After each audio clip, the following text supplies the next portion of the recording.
சகோதரரே, அதை பிடித்து கொண்டேன் என்று நான் எண்ணுகிறதில்லை.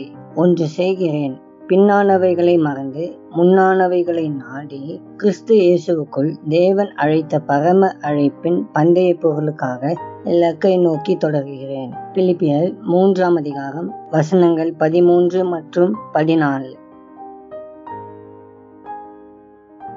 நாம் சந்திக்கும் பிரச்சனையின் மீது நம்முடைய கவனத்தை செலுத்தாமல் நம்முடைய நோக்கத்தின் மீது கவனம் செலுத்தும் போது வாழ்க்கை சிதைந்து போவது போல் தோன்றினாலும் நம்மால் மகிழ்ச்சியாக இருக்க முடியும். மற்றவர்கள் நமக்கு என்ன செய்கிறார்கள் என்பதை நம்மால் முழுமையாக கட்டுப்படுத்த முடியாது. ஆனால் அவர்களுக்கு நாம் எப்படி பதில் அளிக்கிறோம் என்பதை நம்மால் கட்டுப்படுத்த முடியும். நாம் வேதனையில் இருக்கும்போது மற்றவர்களுக்கு சேவை செய்வதையும் மன்னிப்பதையும் கற்றுக்கொள்ள வேண்டும். இத்தகைய தேர்வுகள் தான் மேலான விசுவாசத்துக்கு வழிவகுக்கும். அதன் பிறகு நம்முடைய விசுவாசம் மேலான மகிழ்ச்சியை உண்டாக்கும்.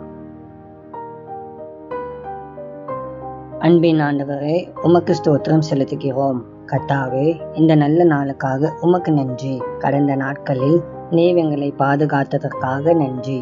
ஆண்டவரே, நாங்கள் சோர்ந்து போகாமல் உம்முடைய அன்பில் மகிழ்ந்திருக்க எங்களுக்கு உதவி செய்யும். ஆண்டவரே, நாங்கள் சந்திக்கும் பிரச்சனையில் உம்மை மட்டுமே நாங்கள் நோக்கி பார்க்க எங்களுக்கு கிருபை தாரும்.